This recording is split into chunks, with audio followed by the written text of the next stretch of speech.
Alors, je m'appelle Amélie, j'ai 37 ans. Je suis la maman de Léonard qui a 12 ans et de Scheherazade qui a bientôt 1 an, mais qui est née extrême prématurée à 26 semaines de grossesse. Donc, elle a en âge corrigé 8 mois et demi.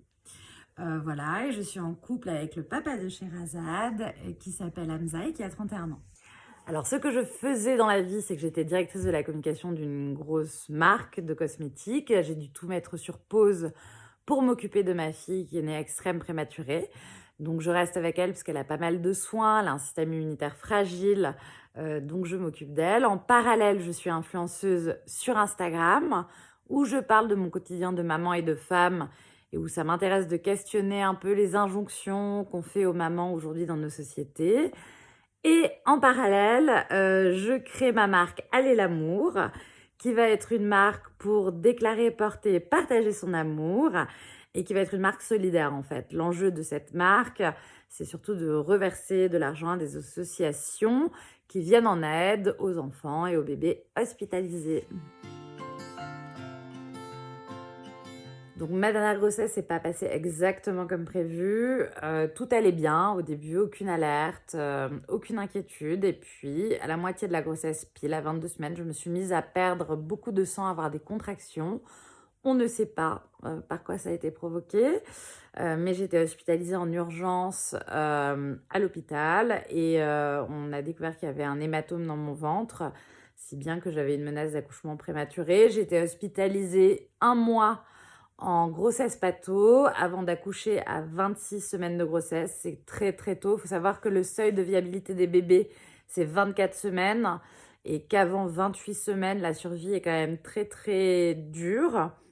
Enfin, très improbable en fait. Enfin, très compliqué. Donc, Sherazade est née à 26 semaines de grossesse. Ça fait 5 mois et demi de grossesse, hein. Et elle s'est battue comme une lionne. Elle a fait 7 semaines de réanimation. On a fait 3 mois d'hôpital à partir de sa naissance en tout. Et elle a survécu. Et aujourd'hui, elle va avoir quasiment 1 an.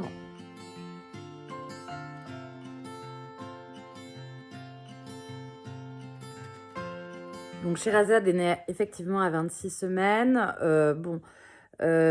Les premières heures de vie, c'est compliqué hein, sur un accouchement prématuré, extrême prématuré, c'est-à-dire que c'est un accouchement par césarienne, je n'ai pas pu la voir tout de suite, je n'ai pas pu la voir contre moi. Je l'ai entendue pleurer, donc on savait qu'elle avait respiré, mais on ne savait pas pour combien de temps. Elle est tout de suite partie en réanimation, en couveuse. Les soignants l'ont extrêmement bien prise en charge, mais quand on arrive, enfin moi j'ai accouché à 16h, je suis allée en réa à 20h. Bon bah voilà, on ne sait pas. Ils disent voilà, il faut faire 1 heure après l'autre, même pas un jour après l'autre. Au début, c'est 1 heure après l'autre, donc c'était compliqué. On était arrivé au scope pour voir ses constantes vitales. Donc les premières heures de vie de Scheherazade, ça a été tout de suite un immense combat et une très grande incertitude. Alors, le séjour en réa, bon, bah, c'est l'expérience la plus dure, éprouvante et aussi magique, quelque part, de ma vie. C'est-à-dire que c'est très éprouvant parce que tous les jours, on vient voir son bébé, on passe beaucoup d'heures collée à la couveuse, donc d'abord la intuber, après elle passe d'une machine à l'autre, à être rivée aux constantes vitales. Il faut savoir qu'un bébé en réa, ça fait des petites bêtises, on appelle ça des accidents. Donc les accidents, c'est quand la respiration diminue, quoi, le taux d'oxygène diminue, quand le cœur ralentit, qui peut potentiellement s'arrêter de battre. Donc on assiste à ça quand on est parent, donc c'est très très dur de voir son enfant entre la vie et la mort. C'est un univers très stressant avec beaucoup de machines, beaucoup de bruit, des alarmes. Donc on est vraiment dans une expérience particulière, quoi. C'est Star Trek, enfin, personne n'est habitué, et c'est normal, enfin, il faut pas, à être en réa, mais quand c'est vraiment dur et magique parce qu'on est entre la vie et la mort et que on voit les autres bébés aussi se battre. Enfin, il y a quelque chose de très fort où il y a beaucoup de gens, que ce soit les soignants, les infirmières puéricultrices, les médecins de garde, les internes, les chefs de service. Euh, voilà, tout le monde est ensemble vers un même objectif et tous les parents aussi qui viennent voir leur bébé. Et ben, c'est la guerre, quoi. On fait la guerre tous ensemble. Donc il y a des victoires, il y a des défaites. C'est très triste de voir d'autres bébés partir. C'est très dur psychologiquement, mais c'est la guerre. Donc on y va, on est soudés, on se met du gel hydroalcoolique, on se lave les mains et puis on prie et on espère, quoi. Alors, la néonate, ce qu'on appelle plus communément la néonate, c'est ensuite les soins intensifs et la pédiatrie ou la crèche, ça dépend des services. Mais en gros, à la naissance, on a fait 7 semaines de réanimation.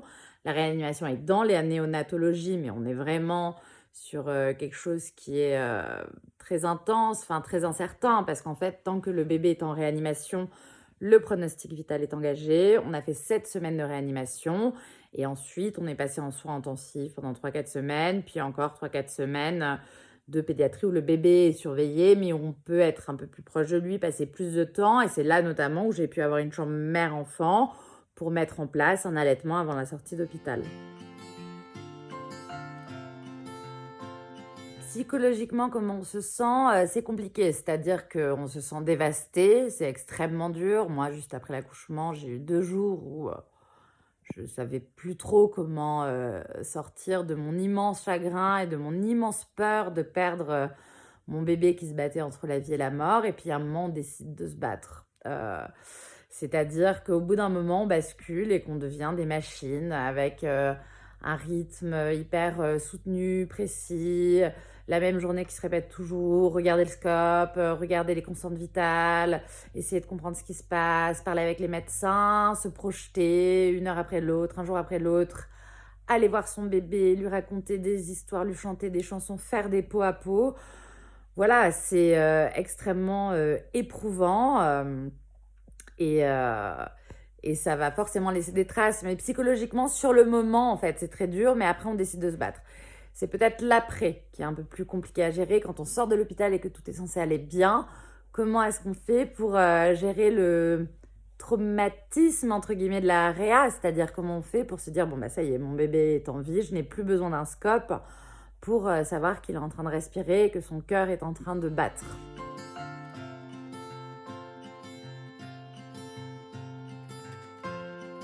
Alors, l'allaitement d'un bébé prématuré, c'est très compliqué. Bon, déjà, il y a un enjeu. Les bébés prématurés ne peuvent boire que du lait maternel parce que leur système digestif est trop fragile pour pouvoir digérer autre chose que du lait maternel. Donc, il y a une pression quand même à réussir un allaitement. Tout le monde n'y arrive pas. Et je voudrais vraiment déculpabiliser les mamans qui n'y arrivent pas alors que leur bébé est en réa ou en néonate.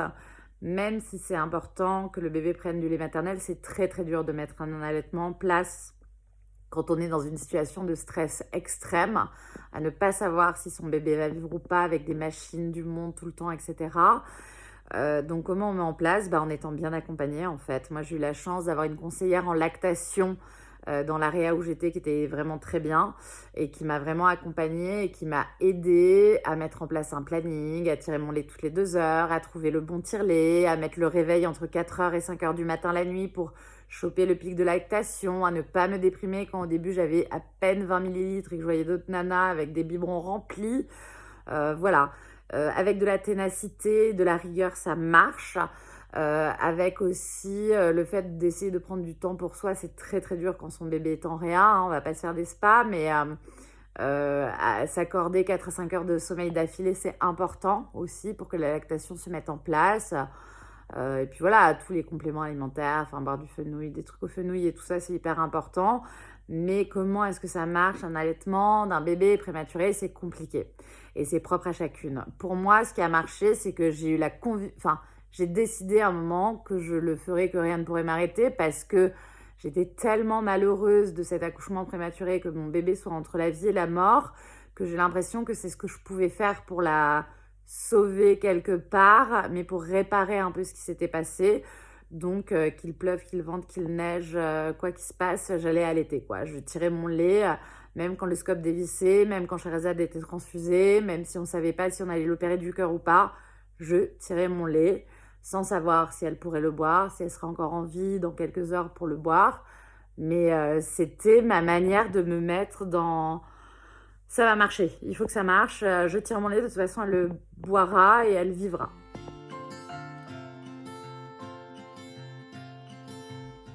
Bon, bah, d'un point de vue psychologique, cet allaitement pour moi, enfin, j'ai complètement fait un transfert sur l'allaitement. C'est-à-dire que je suis très claire sur le fait que, allaiter dans ma tête, c'était sauver mon bébé. Ça veut pas dire qu'il faut allaiter pour sauver son bébé. Attention, hein, je ne dis pas ça.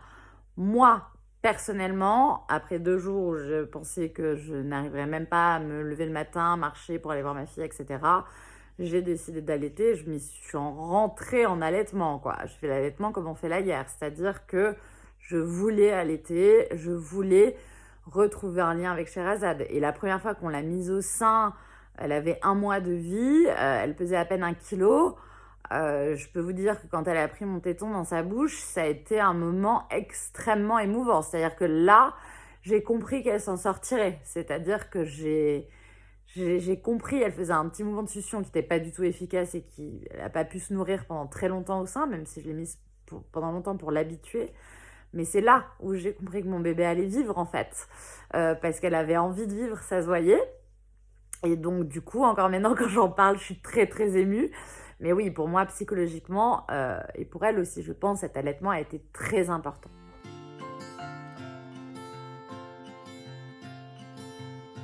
Alors, les conseils aux parents et aux proches. Mon conseil aux parents, c'est de leur dire tenez bon, bon courage, c'est la guerre, c'est la merde, on ne sait pas ce qui va se passer. Votre bébé, c'est un warrior, vous êtes des warriors aussi, ce n'est pas de votre faute, surtout à la maman, ce n'est pas de ta faute si tu as accouché prématurément. Battez-vous autant que vous pouvez, prenez aussi des temps de pause parce que vous avez besoin de temps pour vous. Si vous allez bien, votre bébé ira bien. Faites des pots à pot. Écoutez-vous, écoutez votre instinct. Vous êtes les meilleurs parents du monde pour ce bébé. S'il sent votre amour, alors il mènera ce combat. Et quelle que soit l'issue du combat, que votre bébé vive ou pas, vous êtes les meilleurs parents du monde et c'est votre bébé, quoi. Et votre aventure, elle est extraordinaire. Mais vous pouvez y arriver. Pardon, ça m'émeut un peu. Voilà les conseils pour les parents. Les conseils pour l'entourage. Euh, Comment aider les parents? En fait, essayer de les soulager au quotidien. Aller voir son bébé à l'hôpital tous les jours, c'est hyper lourd, quoi.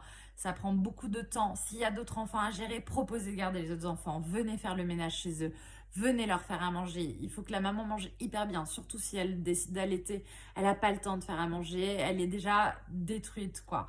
Donc, il faut aider au maximum dans le quotidien. Essayez de leur apporter du bien-être quand ils ne sont pas avec leur bébé à l'hôpital. Faites-leur un dîner, essayez de les sortir, bon, pas en mode de nuit faire la fête, ils n'auront pas la tête à ça, mais leur montrer que vous êtes là. Et faites des cadeaux pour les parents, pas forcément pour le bébé. Surtout au début, si on ne sait pas si le bébé va vivre, faire un cadeau pour le bébé, c'est compliqué. Mais offrez un massage à la maman, offrez quelqu'un pour aider pour les nuits quand ils rentreront avec leur bébé. Offrez quelque chose pour les parents pour qu'ils prennent soin d'eux.